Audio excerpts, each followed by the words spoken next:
I don't think he represents the Republican Party, and his views are way out of the mainstream of what Republicans think. No one suggests that we shouldn't control our borders. I mean, everybody has a belief that we should control our borders, but to make these extraordinarily ugly kind of comments is not reflective of the Republican Party.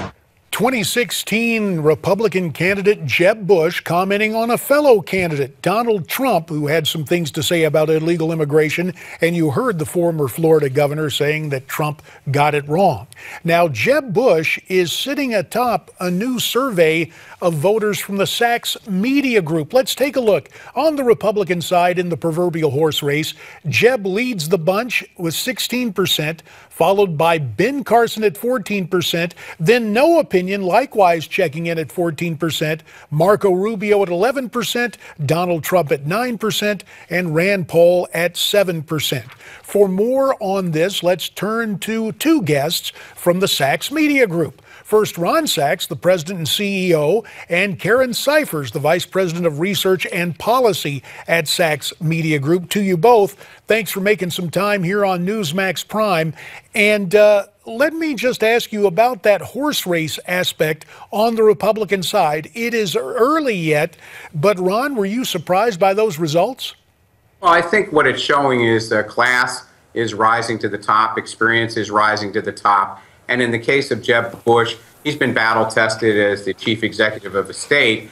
And while people may have some niche appeal to certain segments of the electorate, which is why you have so many candidates in the field registering in single or double digits, in the end, to really win, you have to go beyond niche appeal. Winning your conference championship is not the same as winning the world title. And Jeb Bush seems to have that crossover appeal that in the end is likely to help him win the nomination and be very competitive to perhaps win a general election race against a very tough Democratic opponent, since Hillary is testing so high in all polls. Karen, you want to break it down a little further? Sure. In our poll, we didn't just ask who are you likely to vote for, but we also asked people to explain what they like in a candidate, what kind of traits they find important, what they gravitate to. And through that, we were able to have some insight maybe as to why Bush has risen to the top. And I want to check on that in just a second, but let's make sure everybody sees that horse race aspect on the Democratic side. Karen, I just want to get the numbers up there. Hillary way out front at 46%, but Bernie Sanders at 21%. In the horse race aspect, are we going to see Sanders perhaps gain some more ground? Well, I think what's happening here is that Hillary, who everybody thought was going to be anointed with the nomination, is going to have a primary battle. She's going to have to show respect to this gentleman and actually field a primary campaign. That's going to be a distraction from the national plan they had to run a general election campaign. So in terms of financial resources, staff focus, candidate focus, I think he's a real problem for her. All right, we've got a couple of minutes left. Karen, you started to talk about some attributes, what we're seeing from different age groups, millennials and those over 65, what they feel is important in a president. Voters over 65 value a leader who commands respect around the world more than millennial voters. Karen, was that a surprise to you, or could you break that down for us a little more? I'm not sure that was the biggest surprise. I think, what stood out to us was differences between millennials and older voters who share the same party. So, for example, we found that 78% of older Republicans care about a candidate's business experience, but less than half of millennial Republicans feel that way. That stood out as some maybe commentary on the trends that younger Republicans are taking.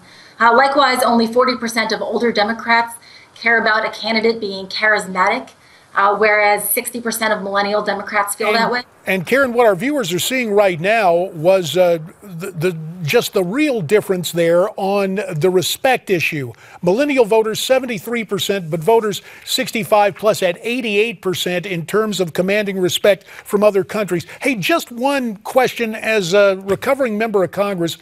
Did you poll likely voters? Is that who makes up the mix of the people with whom you spoke? Absolutely. To enter this poll, a person had to indicate they were at least somewhat or very likely to vote in the presidential primary. All right, a minute left, and the C word, compassion. Let's take a look at where that breaks down.